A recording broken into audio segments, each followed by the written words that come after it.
Hi guys, and welcome to the second episode of Dex Nav. I'm Fardreamer101, and if you're coming over here from Spinda's channel, I'd like you to welcome me to mine.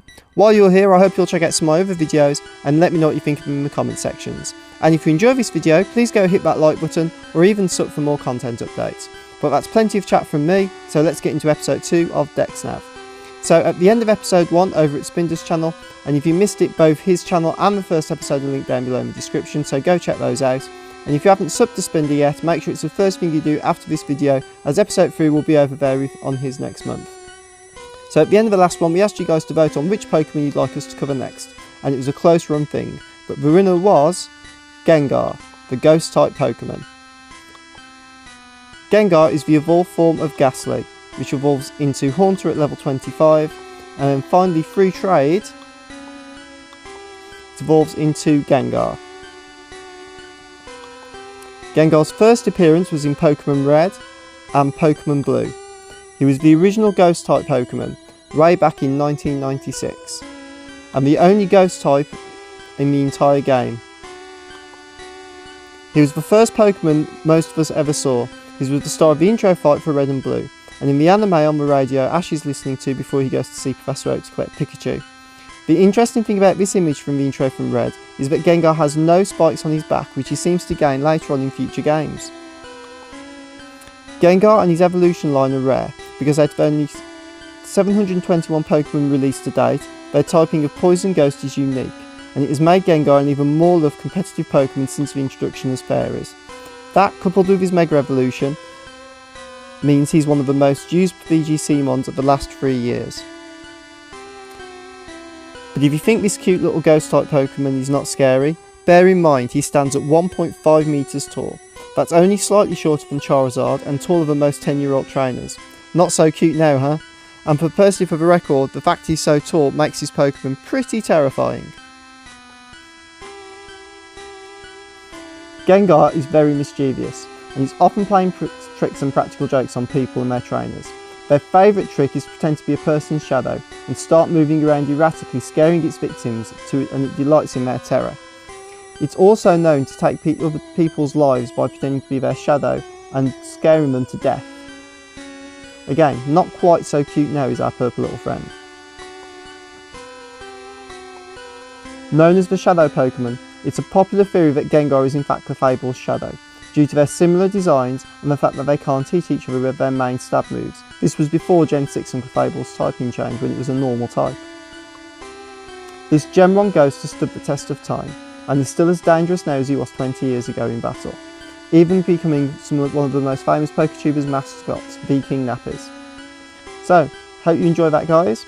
Here's Spinda with some strategy for our not so little purple friend. Hello, I am Spinda94, and today I'm here to give you some Gengar strategies. So Gengar here, looking at its stats there, we've got a nice base speed, 110 base speed, a really good attack of 130, but unfortunately not too much good else. Not the best special defense, not the best defense, and very abysmal health. It's got the same health stat as the Spinda, so unfortunately we can safely say Gengar is going to be a very good sweeping Pokemon, but not able to take too many hits in its normal base form. So, one of the main strategies people run is just running this as an offensive sweeper. Go max in the special attack, go max in the speed, and go for the timid nature just to make sure you get the outspeeds. Or if you have Sticky Wagam on your team, go for modest to make sure you're hitting as hard as you can. So its two stab moves are Shadow Ball and Sludge Bomb.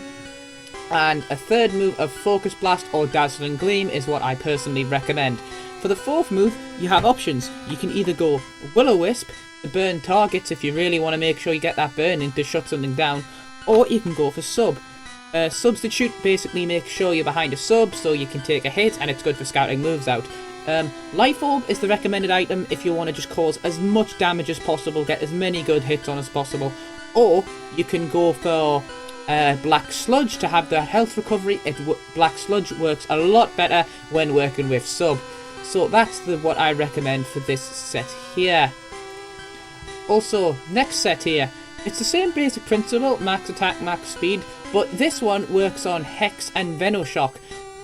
Basically, the move's power is doubled if a target is poisoned, and for Hex if you have a status element on you. So basically, if your opponent is burned and stuff like that, you're able to get more damage on them. So for that I recommend, if you're running toxic spikes on your team, if you can get something to set up toxic spike, like a fortress or something like that, once you have those spikes set up, and especially if the enemy isn't running rapid spin or defog or anything like that, if you can get sticky web up and a layer of toxic spikes, you are going to hurt a lot of stuff.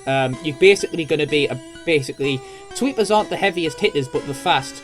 But you're going to be hitting as a really heavy hitter with this. You're going to be able to have the great speed of 110 with a really heavy hit with these moves, and that's going to cause a lot of damage. So the secondary options are Taunt and Will-O-Wisp as well. Of course, Will-O-Wisp to get the burn on the attack, and Taunt, of course, to shut down things that are going to set up on you. These sets do actually have one major weakness. This guy, Chestnut isn't the most common Pokemon, but with the ability Bulletproof, it does bulk out 2 of these moves, and a Chestnut, if it's bulky enough, can take a Focus Blast, and some of them do carry Dark moves to get a good hit back. So that is an unfortunate weakness of this set. This does run the exact same thing. And of course, Sucker Punch is your greatest threat here. Yet again, for item, Black Sludge, Focus Sash if you want to make sure you live, or Life Orb just to make sure you hit as hard as possible. So there's the 2 sets there. There is a Stoli set you can run. You can run like Substitute, Will-O-Wisp and all that, and increase the health defenses and all that. But I haven't really got an example of it working particularly well.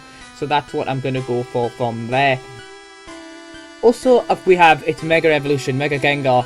And with the ability Shadow Tag, it's Banded Smogon now, I believe, but with this in the VGC is just a threat. This is a set actually used by Wolfie, I believe. Fardreamer will be linking the video down below, and of course, it's just deadly. Shadow Tag to trap them in, Perish Song, Pokemon Faint after 3 turns. You can cause a lot of damage with that. You can either go Taunt to Protect, so if they start trying to set up, you taunt them, or you Protect to make sure you can scout out. Disable, so if they are trying to set up or any moves, you disable them for 4 turns, and in a VGC battle that can sometimes be the entire game shutting them down.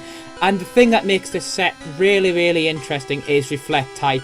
I didn't think this would be too effective, but my god, you come the same type as a target, so if they're going for Earthquake to hit the super effective and they've got a flying type or you've got a flying type, you reflect the type and you completely miss. The Earthquake will completely miss. You can reflect and become a Steel type if you got that, so you can take a hit and just stall them out before your Perish Song wears out, switch out and do the same again.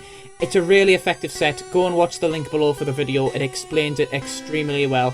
And of course, I'm going to add in some proof about basically how not to run a Gengar actually. Destiny Bond is always an option for this, but in this little example here, I'm going to show you why Destiny Bond doesn't work. So here is the example. So here's the example of why you want to be very, very careful when running Destiny Bond on a Gengar, because if your opponent does predict this kind of stuff or sees what you're trying to do, you can be set up on and really nastily. So here's an example here of using Destiny Bond wrong on a Mega Gengar. He goes for Destiny Bond here, expecting me to Shadow Ball, but I did kind of predict that, so I do forget to go behind the substitute. So now knowing he's obviously going to attack, because he's stuck in like that, I'll go for a Taunt or something maybe along those lines. I do decide to Baton Pass and go into my Feraligatr to see what he's going to do, because Feraligatr does have Crunch on it.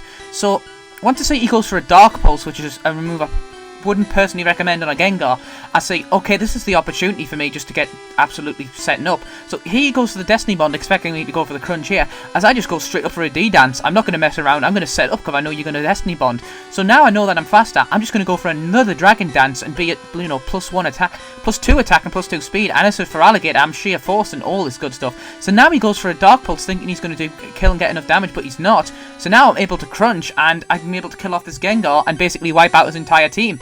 So yeah, if you're going to use Destiny Bond, guys, be very careful. This has been Spinda90, and this is Spinda94 showing you a little bit of evidence. Hello guys, thank you for watching Dex Nav episode 2. So in the next part, episode 3, which will be on my channel, you guys get to pick which Pokemon we're going to do. Choices are one of my favourite Pokemon to use in OU, Breloom, one of my favourite MVPs in general, Gastrodon, or the surprisingly tricky Milk Tank. All these Pokemons are pretty interesting Mons, have some interesting fluff and lore about them, also can be used generally great and competitive as well. So it's up to you guys, choose one below in the comments and we'll be doing that one next month. Thank you very much for watching.